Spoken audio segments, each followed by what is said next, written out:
My husband humiliated me at dinner, saying nobody else wants her. But when I poured my drink on his head and left, he never expected what I did the next day. Subscribe to the channel and like the video to see more stories like this, 42 years old. That number represents resilience, achievements, and the wisdom that comes from building a life with your own hands. My name is Sarah, and for the past 18 years, I've been a successful marketing director at Henderson & Associates in Seattle. My townhouse in Capitol Hill has always been my pride, a symbol of everything I built through dedication and hard work. I raised my career while supporting my husband, Michael, through his struggles to establish his construction business, always putting our partnership first. Michael and I met 7 years ago at a coffee shop near Pike Place Market. I was reviewing campaign proposals when he approached my table, nervous but charming. He was going through a rough patch back then. His previous construction company had failed. He was living in a studio apartment, and honestly, he seemed lost. But I saw potential in him. I saw a man who just needed someone to believe in him. Our relationship grew slowly. I helped him financially when he started his new company, Thompson Construction. I co-signed loans, used my credit score to secure better rates, and even invested my savings into his equipment. When we got married 3 years ago, I thought we were building something beautiful together. I moved him into my townhouse, the same place I'd worked so hard to afford on my own. Life seemed perfect. My career was thriving. I'd just landed the Nordstrom account last month, a deal worth $3 million annually. Michael's business was finally taking off, thanks to the foundation I'd helped him build. We had date nights, shared dreams, and what I believed was mutual respect. He would often tell me how grateful he was, how I'd saved his life, how he couldn't imagine living without me. But lately, something had shifted. Subtle changes that I initially dismissed as stress from his growing business. He'd started making small comments about my appearance. Nothing cruel, just little observations like, "You should try that new gym downtown," or, "Sarah, maybe it's time to update your wardrobe." When we were alone, he was still affectionate, but in public, I noticed he seemed almost embarrassed by me. Last month, when we attended his business partner's wedding, he introduced me to people as my wife, Sarah, with no enthusiasm, no pride in his voice. When the photographer wanted to take couple photos, he positioned himself slightly apart from me. Small things, but they accumulated like paper cuts to my confidence. His friends had always been polite to me, but I sensed an undercurrent I couldn't quite identify. Jake, his best friend since high school, would give me these looks, not hostile, but almost pitying. Marcus, another friend from his construction crew, would sometimes laugh at things that weren't funny, glancing between Michael and me like they shared some private joke. 2 weeks ago, Michael suggested we host a dinner party. "It'll be good for business," he said. Jake's thinking about investing in the company, and Marcus knows some potential clients. I was excited. I love entertaining, and I thought it would be wonderful to show off our home, our life together. I spent days planning the menu, bought expensive wine, and even got my hair done that afternoon. The evening started normally. Jake arrived first with his girlfriend, Lisa, a stunning blonde who worked as a fitness instructor. Marcus came with his wife, Jennifer, and 2 other guys from Michael's crew, Dave and Chris, showed up together. The conversation flowed easily over dinner, business talk, funny construction site stories, weekend plans. I felt proud watching Michael in his element, confident and successful. This was the man I'd helped rebuild from nothing. This was the life we'd created together. I was refilling wine glasses when Lisa asked the question that would change everything. "So how did you two actually meet?" Michael never tells the whole story. Michael glanced at me, and for just a moment, I saw something in his eyes I'd never seen before. Something that made my stomach clench with an inexplicable dread. Michael set down his wine glass and leaned back in his chair, a smile spreading across his face that didn't reach his eyes. The entire table fell silent, waiting for his response. I felt my chest tighten as he looked directly at me, then back at Lisa. "Oh, that's a great story," he said, his voice carrying a tone I'd never heard before. "She basically threw herself at me. I was just trying to enjoy my coffee and read the news, and Sarah here wouldn't leave me alone." My fork froze halfway to my mouth. That wasn't how it happened at all. He had approached me, had been the one to start the conversation, had asked for my number. I opened my mouth to correct him, but he continued. "She kept asking me questions about my work, complimenting my shirt, trying to get my attention. Pretty obvious what she was after." The guys chuckled, and I felt heat rising in my cheeks. "I mean, look at her sitting there. You can tell she was desperate for male attention." Jake laughed outright. "Dude, that's brutal. I'm just being honest." Michael shrugged, reaching for his wine. "Sarah's never been the type guys fight over. She's practical, reliable, like a good pair of work boots." The comparison hit me like a slap. Lisa looked uncomfortable. Jennifer was staring at her plate, but the men seemed entertained. I tried to laugh it off, to join in on what I hoped was just poorly executed humor. "Michael, that's not," I began. "What? It's true. You pursued me pretty aggressively. Remember how you kept showing up at that coffee shop every morning, hoping I'd be there?" He turned to his audience. 3 weeks straight. Same table, same time, always dressed up like she was going to a job interview. That was a complete lie. I went to that coffee shop because it was near my office, and I had been going there for months before we even met. But watching Michael's face, I realized something chilling. He actually seemed to believe his version of events. She even researched my company online and started asking me about construction projects she'd obviously Googled the night before. It was kind of pathetic, but also flattering, like having a really eager puppy following you around. Dave nearly spit out his beer. A puppy? Jesus, Mike. I'm not being mean, Michael protested. But his grin suggested otherwise. I'm just saying Sarah knew what she wanted and went after it. She saw a guy with potential and decided to invest early. Smart business move, really. The word invest made my stomach drop. Was that how he saw our entire relationship? As a calculated business transaction on my part? Marcus leaned forward. So you're saying she was gold digging? No.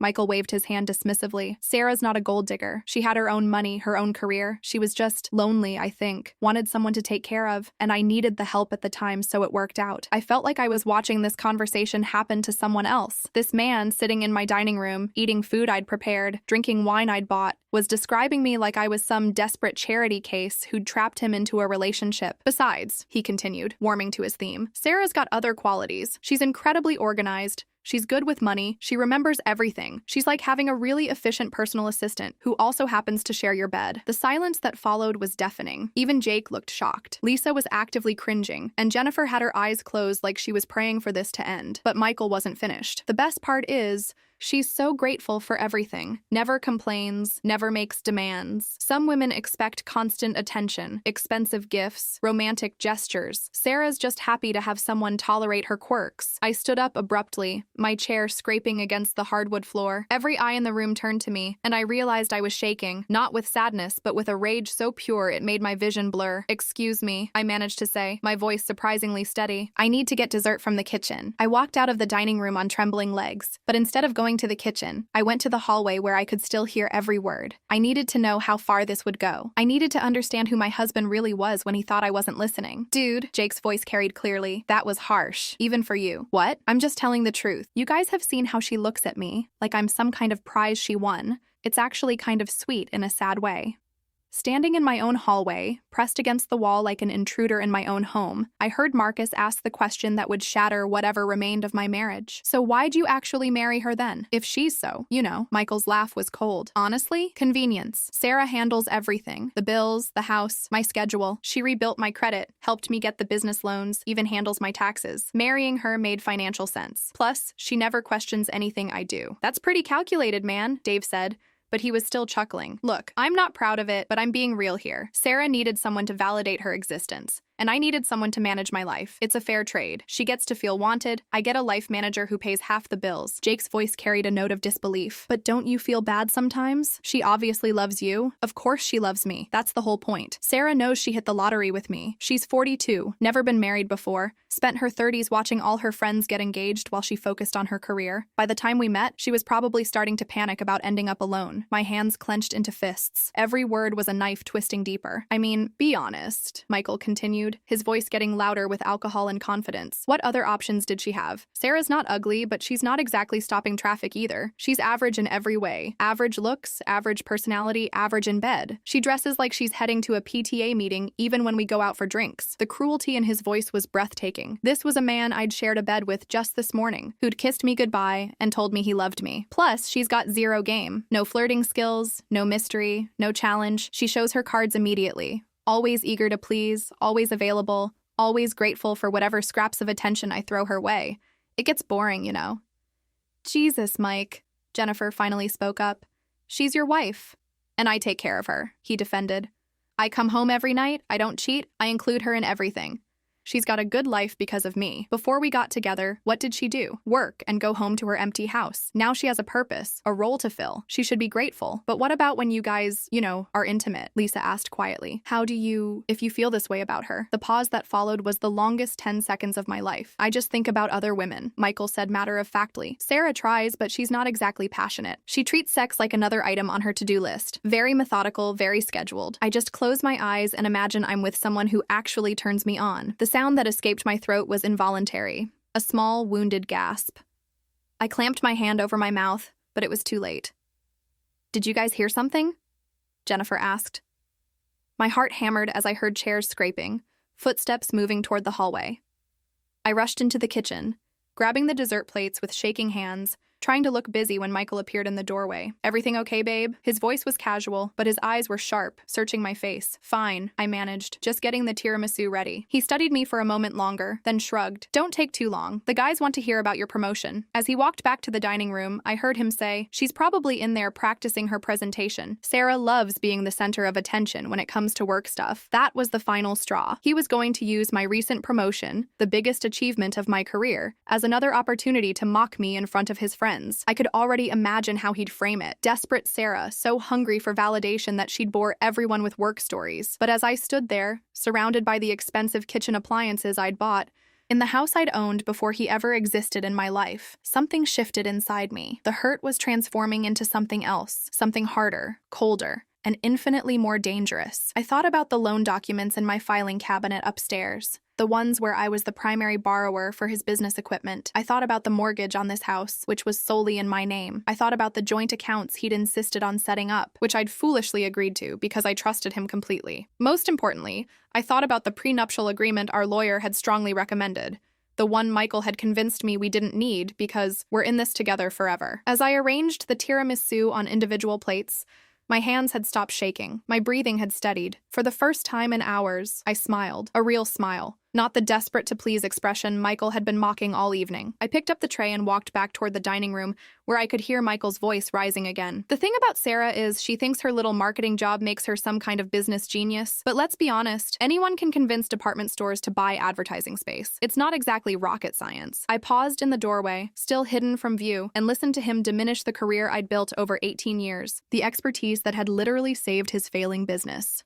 I walked into that dining room carrying more than just dessert plates. I carried 18 years of professional expertise, 7 years of love and sacrifice, and a clarity so sharp it could cut glass. Every face turned toward me with anticipation. They were waiting for Michael's next performance, his next humiliation of the desperate wife who'd trapped him into marriage. "So, Sarah?" Jake said with barely concealed amusement. "Mike was just telling us about your big promotion. Congratulations." I set the tiramisu down carefully, taking my time, letting the silence stretch. Michael was watching me with that same calculating look, probably planning his next round of entertainment at my expense. "Thank you, Jake," I said, my voice perfectly calm. "It's funny Michael mentioned it, actually. The promotion comes with some interesting responsibilities." I took my seat and smiled at each person around the table. "For instance, I now oversee vendor relationships and contract negotiations for all our major clients. It's fascinating how you learn to spot people who aren't what they pretend to be." Michael's expression shifted slightly. "Babe, I'm sure they don't want to hear about—" "Oh, but I think they do," I interrupted smoothly.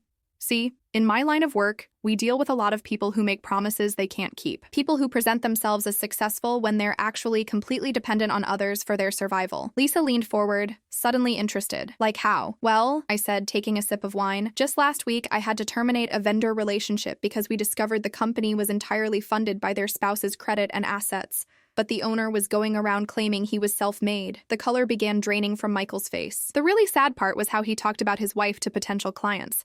Made jokes about how desperate she was, how lucky she felt to be with him. Meanwhile, she was literally paying for his equipment, his office space, even his business insurance. "Sarah," Michael's voice carried a warning tone. "I'm not finished, honey." The endearment dripped with poison. "You see, what this man didn't realize was that his wife wasn't stupid or desperate. She was strategic. She'd been documenting everything. Every loan she'd co-signed, every payment she'd made, every asset that was legally hers." Jake and Marcus exchanged worried glances. They were beginning to understand where this was heading. When she finally had enough of being humiliated, "Do you know what she did?" I looked directly at Michael, whose face had gone completely white. "She called in every loan, repossessed every piece of equipment, froze every joint account, because legally, it was all hers." "Sarah, stop." Michael's voice was barely a whisper. The best part was watching him panic when he realized his business couldn't survive without her backing. All those clients he'd impressed with stories about his success, gone. All that equipment he'd claimed to own, returned to the leasing company. All that confidence about being the prize in the relationship, evaporated. I stood up slowly, my hand reaching for my wine glass. The entire table was frozen, watching this play out like a car crash they couldn't look away from. "You know what the really pathetic part was, Michael?" I continued, using his name like a weapon. "He actually thought she needed him. He thought she was the desperate one. He had no idea that while he was playing pretend businessman with his friends,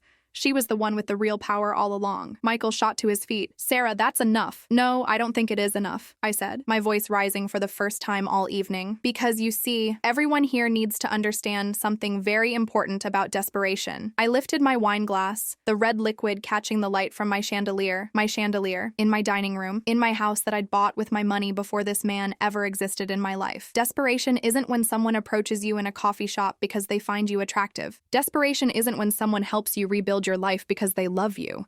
Desperation isn't when someone works 18 years to build a career while you mock their achievements. Michael was backing away from the table now, his face a mask of panic and rage. Desperation, I said, looking directly into his eyes, is when you realize the woman you've been calling average and boring and grateful actually holds every single thing that matters to you in the palm of her hand. I threw the wine directly into his face. The red liquid streamed down his cheeks, staining his white shirt, dripping onto my hardwood floors. The room erupted in gasps and shocked exclamations, but I barely heard them. Desperation, I continued, my voice deadly quiet as wine dripped from his hair, is what you're going to feel tomorrow morning when you discover what happens when someone like me, someone methodical, organized, and very smart, decides she's done being grateful. I set the empty glass down with a soft clink, picked up my purse from the side table, and walked toward the front door of my house. Behind me, I could hear chairs scraping, nervous voices, Michael's sputtering attempts to regain control of a situation that had already spiraled far beyond his reach. Sarah, he called after me, his voice cracking with something that might have been fear. Sarah, get back here. We need to talk about this. I turned back one last time,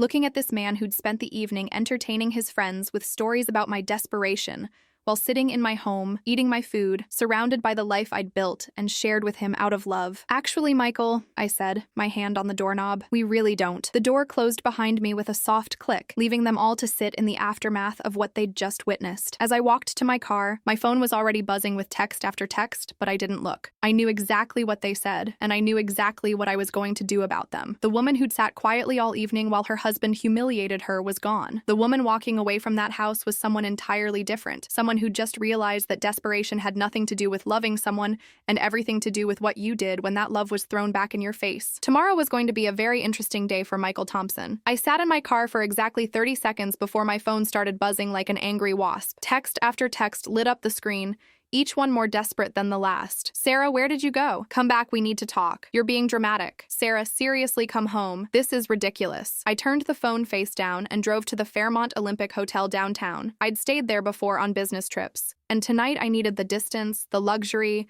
and the clarity that came with being somewhere entirely my own. The night manager, a kind woman named Patricia, upgraded me to a suite when I explained I needed somewhere quiet to work on urgent business matters. Of course, Ms. Chen. The presidential suite has a full office set up if you need to make any important calls. By midnight, my phone had received 47 messages. I finally looked at them while soaking in the marble bathtub. A glass of champagne beside me. Champagne I'd ordered on my own credit card, not the joint account Michael had access to. The progression of his texts told the story of a man slowly realizing he'd made a catastrophic mistake. Babe, I'm sorry if I went too far. The guys said I was being an ass.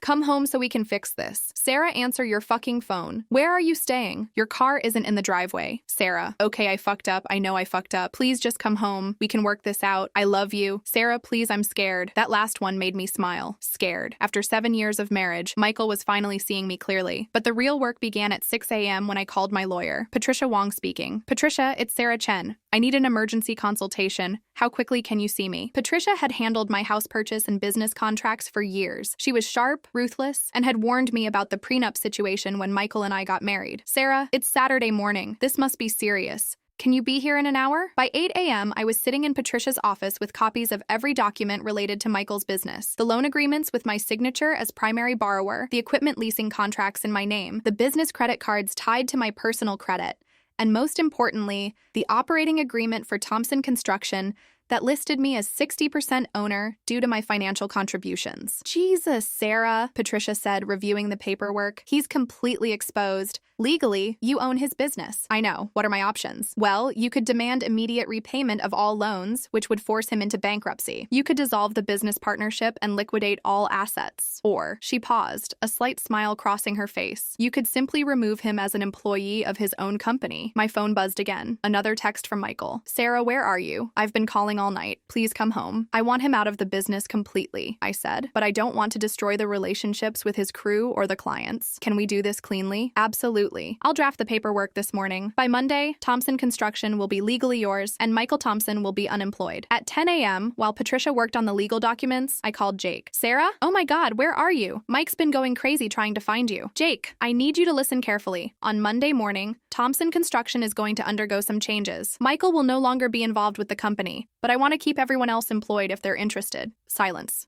Then, Sarah, what are you saying? I'm saying that the woman you all watched get humiliated last night actually owns the company Michael's been pretending to run. The question is whether you and the crew want to keep working for a legitimate business or follow Michael wherever he ends up. Holy shit, you're serious. Dead serious. I'll be contacting Marcus, Dave, and Chris this weekend. The jobs you're currently working on will continue uninterrupted. Your paychecks will continue to come on time. The only thing changing is management. Another call came through. Michael again. I declined it. Jake, I need to ask you something, and I want you to be honest. Last night wasn't the first time Michael talked about me like that, was it? A long pause. Sarah, no, it wasn't. My stomach clenched, but I wasn't surprised. How long? Maybe a year? It started as little comments, but lately. God, Sarah, I should have said something. We all should have. It wasn't right. What kinds of things did he say? He'd joke about you being his sugar mama. He'd make comments about how you were getting older, how you were lucky he stayed with you. Sometimes he'd talk about women he found attractive and say things like, Sarah's the opposite of that. Each revelation was a nail in the coffin of whatever sympathy I might have had left for Michael. There's more, Jake continued. Sarah, I think there might be someone else. My blood turned to ice. What do you mean? There's this woman, Amy, who works at the building supply company. She's been texting him a lot. I've seen him delete messages when you're around. Last week when we were getting materials, she was being really flirty. And Mike didn't shut it down. He actually seemed to encourage it. I closed my eyes, taking in this final betrayal. Not only had Michael been humiliating me publicly, but he'd been emotionally cheating as well. Jake, thank you for telling me. I know that wasn't easy. Sarah, for what it's worth, every single person at that table last night knew Mike was wrong. Even his own friends were disgusted. Jennifer told Marcus she never wants to be around Mike again. By noon, I'd spoken with Marcus, Dave, and Chris. All three wanted to continue working for the company under new management. All three admitted they'd been uncomfortable with Michael's treatment of me, but hadn't known how to address it. Marcus was particularly apologetic. Sarah, I've seen how hard you work, how much you've supported Mike's business. What he said last night was unforgivable. If you're really taking over the company, I'd be honored to work for you. At 2 p.m., my phone rang with a call from Michael's mother, Linda. Sarah, honey, Michael told me you two had a fight. He's beside himself. What happened? I'd always liked Linda. She was a sweet woman who'd raised Michael as a single mother after his father abandoned them when Michael was 12. She'd been nothing but kind to me, and I knew this situation would hurt her. Linda, I love you, but I can't discuss what happened. I will say that Michael showed me sides of himself last night that I didn't know existed, and our marriage is over. Oh, Sarah, is there anything I can do? Can't you two work this out? I'm afraid not. But I want you to know that my feelings for you haven't changed. You'll always be welcome in my life, regardless of what happens with Michael. By evening, I'd received 68 messages from Michael. The tone had shifted from apologetic to angry to panicked. I know you're reading these. This is childish, Sarah. One bad night doesn't erase 7 years. Call me. I talked to Jake. What the fuck are you planning? You can't just destroy my life. I'm sorry, okay? I'm sorry. Please don't do this. Sarah, I'm begging you. What do you want? Money? I'll get money. What did you do? Don't do this, fuck. That last message came at 11 p.m., suggesting he'd finally spoken to someone who'd explained exactly how precarious his position was. I poured myself another glass of champagne and opened my laptop. Tomorrow I had work to do. Real work. The kind that built empires rather than tearing people down for entertainment. Michael was right about one thing. I had invested in him early, but what he'd never understood was that successful investors always have an exit strategy, and they never hesitate to cut their losses when an asset becomes toxic. His desperation was just beginning. Monday morning arrived with the kind of crisp Seattle clarity that makes everything seem possible. I sat in my office at Henderson & Associates, reviewing the final paperwork Patricia had prepared, when my assistant knocked on my door. Ms. Chen? There's a Michael Thompson here to see you. He says he's your husband, and it's urgent. I looked up from the dissolution documents that would officially remove Michael from Thompson Construction. Please tell Mr. Thompson that all communication needs to go through my attorney. Give him Patricia Wong's card. 20 minutes later, my phone rang. Sarah, please, I'm in the lobby of your building. Just give me 5 minutes. Michael, as I said, all communication goes through my lawyer. I know I fucked up, okay? I know what I said was horrible. But you can't destroy my entire life over one night. The audacity was breathtaking. One night? Jake told me you've been humiliating me for over a year. And apparently there's also someone named Amy you've been texting. Silence. Then, that's not. Sarah, Amy is nothing. She's just a friend. A friend you flirt with and hide messages from your wife about. How do you? Jake had no right to tell you that. Jake had every right to tell me the truth. Something you seem incapable of doing. Okay, yes, I've been an ass. Yes, I said things I shouldn't have. But Sarah, you can't take my business. I built that company. Actually, Michael, I built that company. With my credit, my money, and my connections. You just showed up to job sites. By Wednesday, the transformation was complete. Thompson Construction was officially under new management. Mine. Marcus had been promoted to site supervisor. Jake became project coordinator. And Dave and Chris received raises that reflected their actual value to the company. Michael's reaction was swift and predictable. He tried to contact clients directly, claiming there had been a hostile takeover of his business. Unfortunately for him, most of our major clients were companies I'd worked with through my marketing career. When Michael called Nordstrom's facilities manager claiming I'd stolen his company, the manager's response was swift. Mr. Thompson, we've worked with Sarah Chen for 3 years. We trust her completely. If she's now running your construction business, we consider that an upgrade. The Amy situation resolved itself just as quickly. When she learned that Michael was no longer employed and had no business assets, her interest evaporated overnight. Jake informed me that she'd blocked Michael's number after he called her crying about losing everything. But the most satisfying resolution came from an unexpected source. Michael's own crew. On Friday afternoon, Dave called me. Sarah, we wanted you to know. Mike came to the job site today trying to convince us to quit and start a new company with him. He said you'd manipulated us, that you were trying to steal his workers. What did you tell him? Marcus handled it. He told Mike that we'd all rather work for someone who treats people with respect than follow someone who talks about his wife the way he talked about you. Then he told Mike to leave the job site before we called security. That evening, I returned to my house for the first time since Saturday night. Michael's belongings were gone, along with what few personal items had actually belonged to him. He'd left the keys on the kitchen counter with a note. Sarah, I know you hate me right now, and I deserve that. I was an ass, and I said things I can never take back. But this isn't who I really am. I was just trying to look good in front of the guys. I never meant for it to go so far. I love you, and I hope someday you can forgive me. M. I read the note twice, then tossed it in the trash. Even in his apology, Michael couldn't take full responsibility. It was still about his image, his intentions, his hurt feelings. There was no acknowledgement of the years of undermining my confidence. No recognition of the financial security I'd provided. No understanding that his one night of cruelty had simply been the final revelation of who he'd always been underneath. 6 months later, Thompson Construction had doubled its revenue. We'd landed contracts with 3 major retail chains and had expanded to include residential renovations. Marcus, Jake, Dave, and Chris had all become part owners in the company, sharing in its success rather than just working for someone else's benefit. I still lived in my townhouse in Capitol Hill, but now it felt like home again, rather than a stage set for someone else's performance. I'd redecorated the dining room, replacing the table where I'd been humiliated with something entirely new. Michael, according to Linda, had moved back in with his mother and was working for a landscaping company. He'd tried to start his own construction business, but without access to the equipment, credit, or connections that had made Thompson Construction successful, his efforts had failed. Linda mentioned that he'd asked about me several times, wondering if I'd gotten it out of my system and might be willing to talk. The answer was no. Not out of cruelty, but out of clarity. I'd learned that love isn't about being grateful for scraps of affection from someone who sees you as beneath them. Real love elevates both people. It doesn't require one person to diminish themselves to make the other feel powerful. My dating life had been quiet but promising. A few months ago, I'd met David, a civil engineer who worked with our company on a project. When he asked me out, he did it with genuine interest and respect. On our 3rd date, when I told him about my divorce, his response was simple. Michael sounds like an idiot who didn't appreciate what he had. David had never once made me feel desperate or grateful for his attention.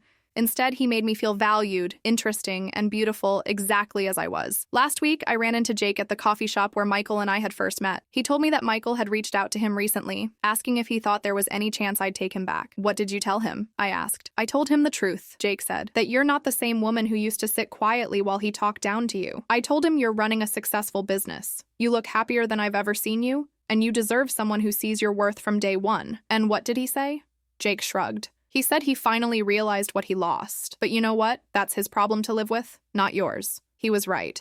Michael's regret wasn't my responsibility any more than his happiness had been. For 7 years, I'd made myself smaller to accommodate his ego, convinced that loving someone meant accepting whatever treatment they offered. I'd mistaken his need for my financial and emotional support as love, when it had actually been convenience with a side of contempt. The woman who'd sat in that dining room 6 months ago, accepting humiliation as the price of companionship, was gone. In her place was someone who understood that being alone was infinitely better than being with someone who made you feel alone while sitting right next to you. Today, I look back without any regrets. That dinner party where I was mocked and dismissed in front of his friends was actually the moment I finally freed myself. Sometimes you have to lose everything you thought you wanted to discover how much you already had, and how little those who rejected you actually understood about strength, success, or love. My lesson was simple. Never let someone convince you that your generosity is desperation, your success is luck, or your love is worthless. And never stay with someone who treats your devotion as a joke for their friends' entertainment. Have you ever felt like your kindness was mistaken for weakness, or that someone took your love for granted? I'd love to hear your thoughts in the comments. What would you have done in my situation? If this story resonated with you, please share your support by liking and commenting. Thank you so much for listening to my story, and thank you all for being here. 42 years old. That number represents resilience, achievements, and the wisdom that comes from building a life with your own hands. My name is Sarah, and for the past 18 years, I've been a successful marketing director at Henderson & Associates in Seattle. My townhouse in Capitol Hill has always been my pride, a symbol of everything I built through dedication and hard work. I raised my career while supporting my husband, Michael, through his struggles to establish his construction business, always putting our partnership first. Michael and I met 7 years ago at a coffee shop near Pike Place Market. I was reviewing campaign proposals when he approached my table, nervous but charming. He was going through a rough patch back then. His previous construction company had failed. He was living in a studio apartment, and honestly, he seemed lost. But I saw potential in him. I saw a man who just needed someone to believe in him. Our relationship grew slowly. I helped him financially when he started his new company, Thompson Construction. I co-signed loans, used my credit score to secure better rates, and even invested my savings into his equipment. When we got married 3 years ago, I thought we were building something beautiful together. I moved him into my townhouse, the same place I'd worked so hard to afford on my own. Life seemed perfect. My career was thriving. I'd just landed the Nordstrom account last month, a deal worth $3 million annually. Michael's business was finally taking off, thanks to the foundation I'd helped him build. We had date nights, shared dreams, and what I believed was mutual respect. He would often tell me how grateful he was, how I'd saved his life, how he couldn't imagine living without me. But lately, something had shifted. Subtle changes that I initially dismissed as stress from his growing business. He'd started making small comments about my appearance. Nothing cruel, just little observations like, "You should try that new gym downtown," or, "Sarah, maybe it's time to update your wardrobe." When we were alone, he was still affectionate, but in public, I noticed he seemed almost embarrassed by me. Last month, when we attended his business partner's wedding, he introduced me to people as my wife, Sarah, with no enthusiasm, no pride in his voice. When the photographer wanted to take couple photos, he positioned himself slightly apart from me. Small things, but they accumulated like paper cuts to my confidence. His friends had always been polite to me, but I sensed an undercurrent I couldn't quite identify. Jake, his best friend since high school, would give me these looks, not hostile, but almost pitying. Marcus, another friend from his construction crew, would sometimes laugh at things that weren't funny, glancing between Michael and me like they shared some private joke. 2 weeks ago, Michael suggested we host a dinner party. "It'll be good for business," he said.